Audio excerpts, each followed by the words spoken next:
Next thing, जब आप ये कर लेते हैं तो हमने ये रो डाटा गेट व्यू से ख़त्म करनी है। तो हमारे पास डाटा गेट व्यू के अंदर एक प्रॉपर्टी कहलाती है, इसको कहते हैं अलाउ यूज़र्स टू ऐड रो। इसको ये ट्रू होती है, इसको फॉल्स कर दें तो ये ऑटोमेटिकली यहाँ से डिसेबल हो जाती है। तो ये था हमारा डिज़ाइनिंग फेज़। अब हम इसी की कॉरस्पॉन्डिंगली डेटाबेस के अंदर एक टेबल बनाते हैं, उसका नाम होगा कस्टमर इन्फो के नाम से, और उसके अंदर इस फील्ड्स को क्रिएट करते हैं। ठीक है जी, तो आइए चलते हैं। अ, तो हम सर्वर एक्सप्लोर पे जाते हैं।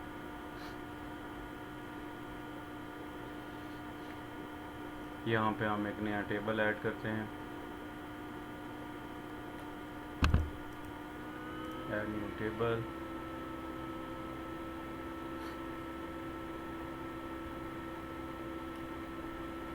तो ये हमारे पास आ गया, इसको नाम देंगे कस्टमर आईडी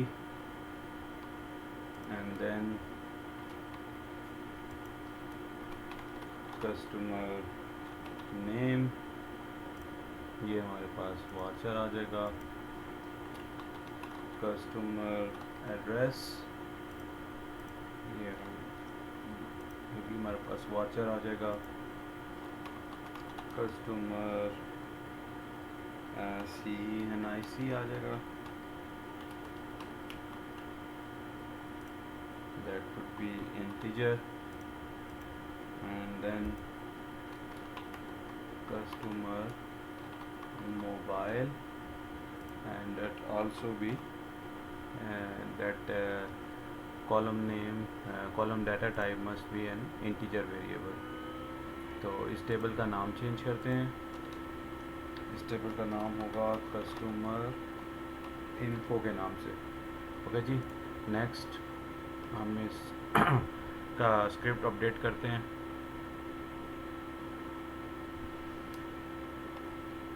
तो अपडेट किया,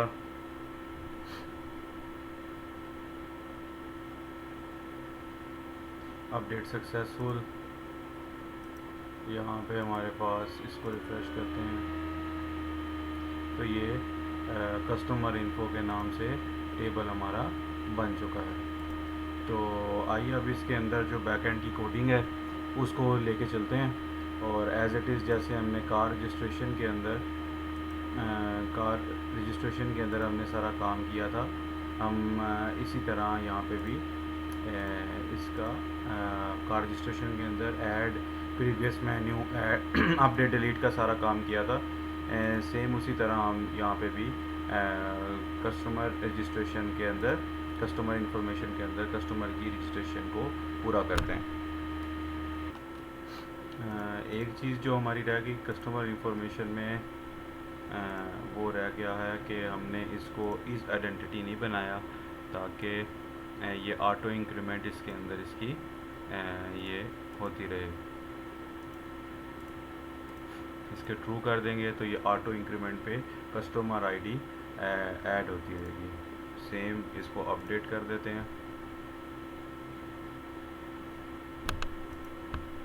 तो जैसे कि कस्टमर आईडी हमारी रन टाइम पे ही चले, इसको हमें लिखने की ज़रूरत नहीं पड़ेगी, तो इसी के लिए इसको हम क्या करते हैं, बाय डिफ़ॉल्ट डिसेबल कर देते हैं इस टेक्स्ट बॉक्स को।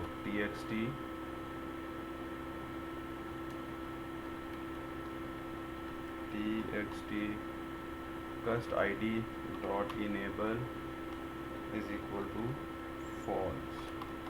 तो जब भी हम इसके अंदर वैल्यू डालने की कोशिश करेंगे तो रन टाइम पे ये हमें डिसेबल मिलेगा। तो आइए हम अपना जो डिज़ाइन व्यू है उसको एक दफ़ा चला के देख लेते हैं। तो इसमें मेन फॉर्म की जगह पे मैं अब फॉर्म डाल दूँगा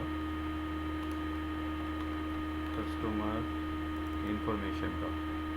ओके जी, लेट्स स्टार्ट, और देखते हैं कि जो हमारा फॉर्म है वो एज इट इज़ जैसे हमने डिज़ाइन किया वो व्यू हो रहा है नहीं हो रहा। तो ये देखें, ये हमारा कस्टमर इंफॉर्मेशन का जो फॉर्म है वो अपीयर हो गया। कस्टमर आईडी क्योंकि डेटाबेस के अंदर हमारी प्राइमरी की है और वो ऑटो जनरेटेड है, तो उसको हमने डिसेबल कर दिया ताकि यूज़र सिर्फ कस्टमर नेम, एड्रेस, एनआईसी और मोबाइल नंबर वगैरह को ऐड कर सके और ये ऑटोमेटिकली डेटाबेस के अंदर इसकी वैल्यू ऑटो इंक्रीमेंट होती रहे। तो आइए चलते हैं, अब हम कोड बिहाइंड का सारा काम करते हैं और डेटाबेस की कनेक्टिविटी वगैरह का इसके अंदर कंप्लीट करने की कोशिश करते हैं। उसी तरह using system dot Windows dot data dot SQL client, और सेम जो हमारे पास कार रजिस्ट्रेशन के अंदर वेरिएबल्स हमने शुरू में क्रिएट किए थे और कनेक्शन बनाया था, वो सेम हमें यहाँ पे भी रिक्वायर्ड होंगे। उसी तरह हम इसी को यहाँ पे कॉपी कर लेते हैं और अपनी कस्टमर इंफॉर्मेशन के अंदर यहाँ पे उसको ऐड कर लेते हैं। यानी डेटाबेस की कनेक्टिविटी एसक्यूएल कमांड हमें चाहिए, एसक्यूएल डाटा रीडर की चाहिए, स्टेटस हमने देखना है, जैसे कि हम आगे जाके हमने देखा था कि स्टेटस हमें किस चीज़ के लिए चाहिए। आईडी की हमें ज़रूरत पेश आई थी जब हमने डाटा ग्रिड व्यू से जो वैल्यूज़ ली थी, उसको हमने वैल्यू को एक आईडी के अंदर रखा था ताकि उससे हम डाटाबेस में से सर्च कर सकें और सर्च करने के बाद उसी के कॉरस्पॉन्डिंगली डाटा को डाटाबेस से रीजनरेट करके उन कॉलम्स के अंदर दिखा सकें जो कि हमने अपने फॉर्म के ऊपर डिज़ाइन किए हुए हैं। तो सेम जो ऐड का कोड है वो हमारे पास ऐड एंड अपडेट का डेटाबेस ग्रिड व्यू से वो ऑलरेडी हमने कार रजिस्ट्रेशन के अंदर लिखा हुआ है। हम कार रजिस्ट्रेशन के अंदर ऐड के बटन के अंदर जो हमारा कोड है वो हम एज इट इज़ कॉपी करते हैं।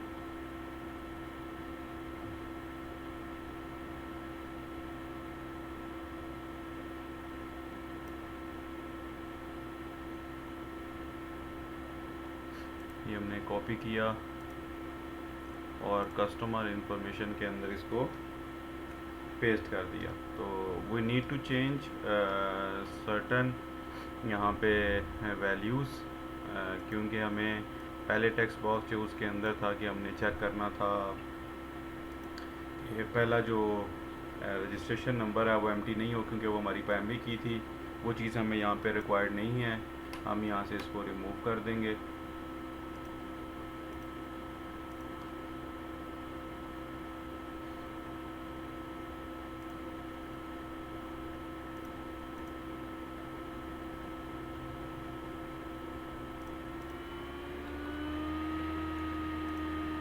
लोड का फंक्शन अभी हमने नहीं लिखा, हम अब सबसे पहले ऐड एंड अपडेट का काम कंप्लीट करते हैं।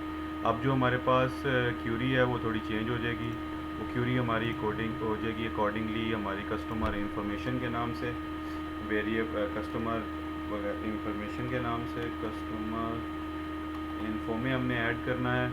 और जो हमारे कॉलम नेम्स हैं वो भी हमारे चेंज हो जाएंगे। कॉलम नेम हमारे हो जाएंगे customer name, then customer address, customer CNIC, customer mobile। Same हमारे पास जो हमारे स्केलर वेरिएबल्स हैं वो भी चेंज हो जाएंगे।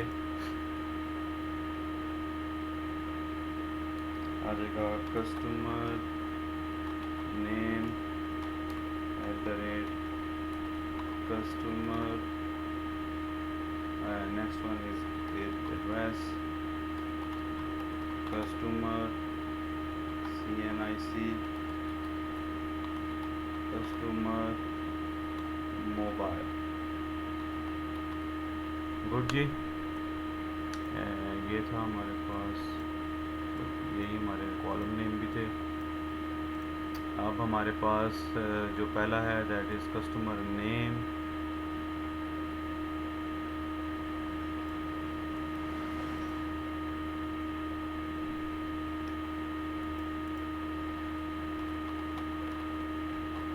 कस्टमर नेम हमें मिलेगा txt नेम से, name डॉट टेक्स्ट आ जाएगा। एंड देन हमारे पास है कस्टमर एड्रेस, ये हमें आएगा txt cust address dot text से। देन है कस्टमर CNIC, ये आ जाएगा हमारे पास txt cust dot text. Next आ जाएगा हमारे पास कस्टमर मोबाइल, ये हमारे पास अवेलेबल है customer txt mobile dot takes.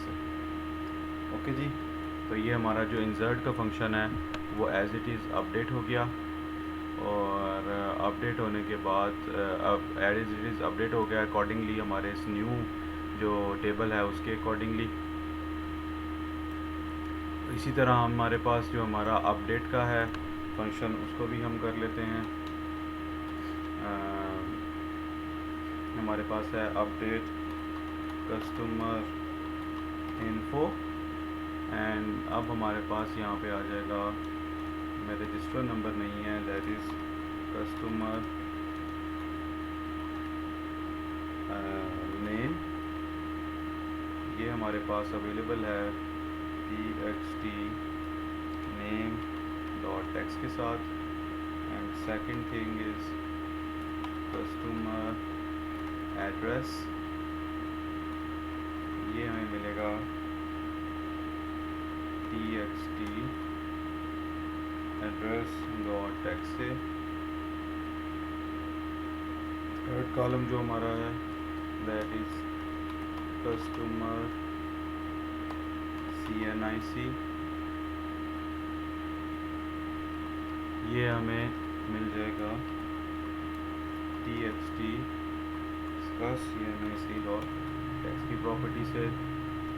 Last one जो हमारा कॉलम नेम है that is customer mobile,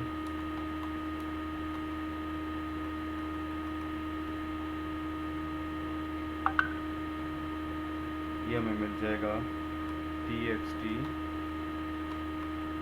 mobile dot text की प्रॉपर्टी से। और वेयर की क्लॉज में आ जाएगा कस्टमर रजिस्ट्रेशन नंबर की जगह कस्टमर आईडी, और कस्टमर आईडी हमें मिलेगी txt कस्ट आईडी डॉट टेक्स्ट। तो ये हमारा जो ऐड के अंदर हमारा फंक्शन था इसका इंसर्ट का और अपडेट का, ऐड के बटन के साथ वो हमने कंप्लीट कर लिया। ये लोड का फंक्शन लग गया, तो लोड का जो फंक्शन है वो हमारे पास ऑलरेडी हमने यहाँ पे बनाया हुआ है, ये लोड का फंक्शन है, इसको हम कॉपी करते हैं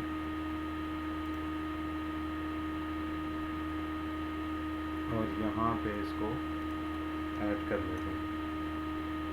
अब इसको हम इनेबल कर देते हैं, तो ये हमारे एरर्स यहाँ पे रिमूव हो जाते हैं।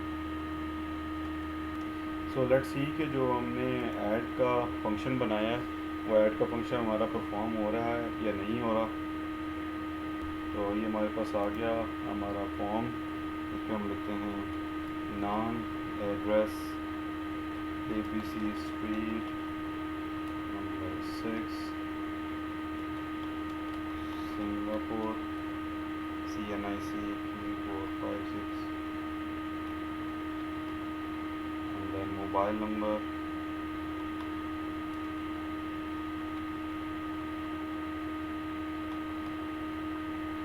then अब हम ऐड करते हैं।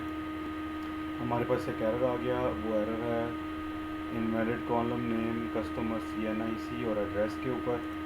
तो ये देख लेते हैं कि हमने जो लिखा था नाम सॉरी, ये हमारे जो डाटाबेस के अंदर फील्ड्स हैं उसके अंदर कुछ प्रॉब्लम है। देखें कोटूमर लिखा गया, हम इसकी टेबल डेफिनेशन में जाते हैं और यहाँ से इसको अपडेट कर देते हैं, that is customer and that is customer CNIC। ये हमारा एक छोटा सा एरर आ गया था, इसको हम रिमूव करते हैं, अपडेट करते हैं।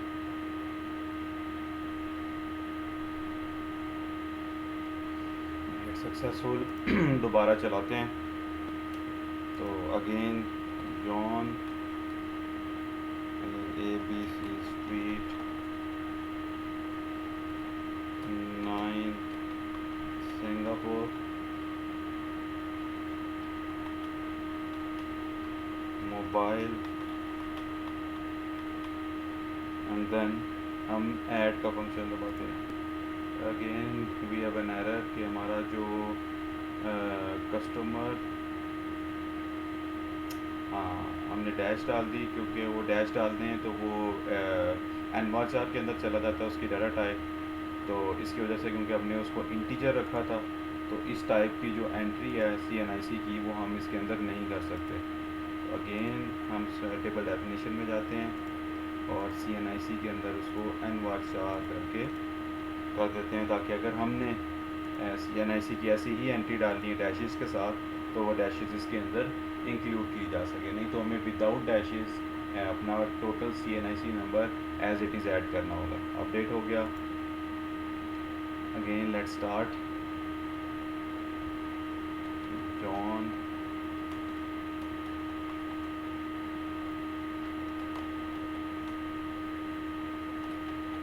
Street 9 Singapore. अब भी हमें कोई एरर नहीं देगा। अगेन वही है एरर कि हमारा जो मोबाइल नंबर है वो इंटीजर जो टाइप है वो ओवरफ्लो कर रही है, क्योंकि मैं वैल्यू ज़्यादा दे रहा हूँ। हम ये करते हैं कि कस्टमर मोबाइल के अंदर उसको BN4 करते हैं और अपडेट करते हैं अपनी डेटाबेस को, एंड देन फाइनली इन तमाम चेक्स के बाद अपने प्रोग्राम को रन करते हैं।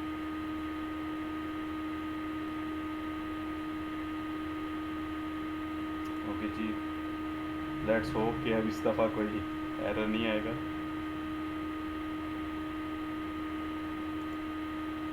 तो जॉन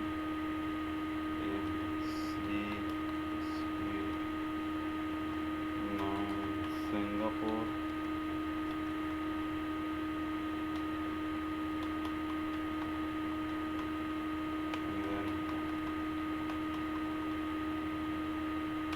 ओके जी, लेट्स ऐड नाउ। तो ये देखें फाइनली जो हमारे तमाम एरर्स थे वो रिमूव हो गए। Record resulted successfully. तो ओहो, ये हमारा लोड का फंक्शन इसलिए प्रीवियस रिकॉर्ड ले आया है क्योंकि हमने लोड के फंक्शन के अगेंस्ट जो चेंजिंग थी लोड के अंदर select static of car registration नहीं था, ये चेंज हो जाएगा कस्टमर इन्फो के साथ। तो जो हमारा रिकॉर्ड है वो इसी तरह कस्टमर इन्फो से उठ के आ जाएगा। तो चलें जी आगे चलते हैं। तो ये हमारे पास जो है डाटा गिव के अंदर लोड के अंदर जो वैल्यूज़ आएंगी वो आएंगी customer ID, customer name, customer address, customer CNIC।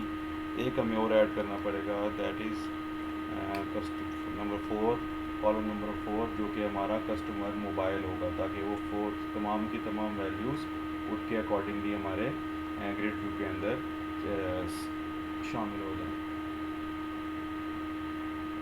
तो हमारे पास जो कस्टमर इंफॉर्मेशन है, we need data get view का सेल कॉन्ट्रैक्ट क्लिक का इवेंट, और इसके अंदर जो हमारे कार रजिस्ट्रेशन के इवेंट के अंदर हमने जो काम किया था यही वाला ये पूरा हम कॉपी करेंगे ताकि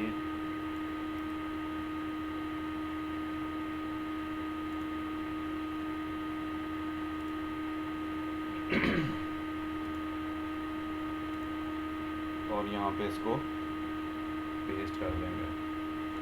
और अब यहाँ पे हम जो हमारा सबसे पहला है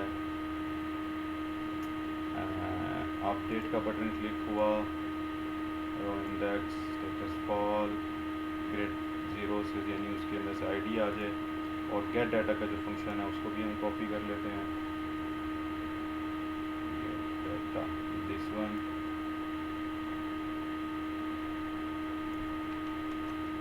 और यहाँ पे हम इसको पेस्ट कर लेते हैं यहाँ पे करके। तो जी स्ट्रिंग स्टैटिक नहीं है, एंड दैट इज़ हमारे पास आ जाएगा string select direct from customer information info, और रेज नंबर की जगह पे आ जाएगा यहाँ पे हमारे पास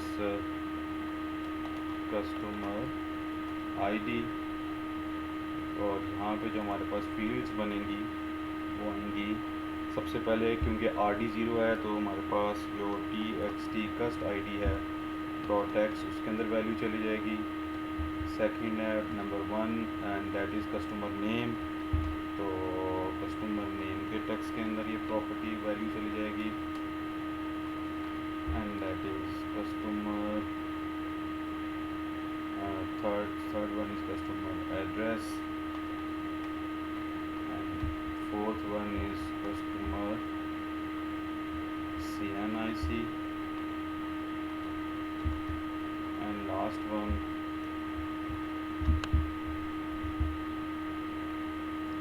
number 4 is txt mobile dot text। तो जी गेट डाटा अगेंस्ट जो आईडी हमारी है उसके वो उठ के आ जाएगा, अपडेट हो। अब हमारी जो डिलीट की क्यूरी है वो भी इसी तरह ही है, नॉट फॉर रजिस्ट्रेशन नहीं है, दैट इज़ कस्टमर इन्फो का टेबल है, और जो रजिस्ट्रेशन नंबर की जगह पे हमारा कस्टमर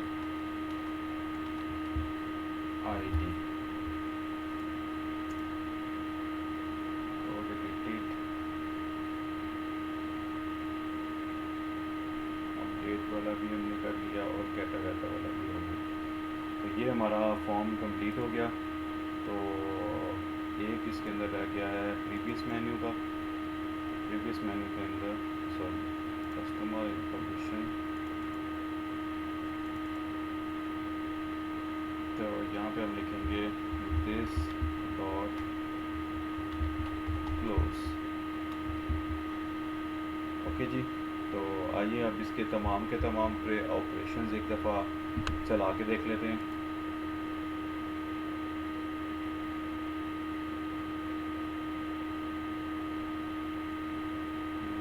बाय डिफ़ॉल्ट लोड नहीं चला, इसकी वजह कि हमने इनिशियलाइज कंपोनेंट के साथ यहाँ पे लोड के फंक्शन को कॉल नहीं किया था।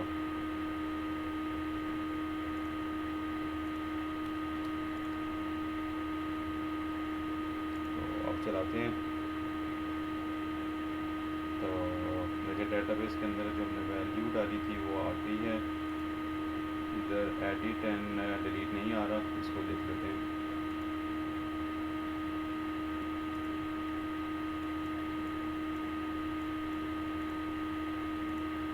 एडिट कॉलम्स, अपडेट, हमने जो यहाँ पे टेक्स्ट था देना था वो हमने नहीं दिया। ओके, डिलीट के अंदर भी इसी तरह हमने टेक्स्ट नहीं दिया। ओके जी, तो चलते हैं। होप सो अब एरर हमारा नहीं आएगा कोई भी। ये देखें ऐड अपडेट वाला तो आ गया रेजोल्यूशन। इसी तरह एक और वैल्यू इंसर्ट करने की पहले कोशिश करते हैं।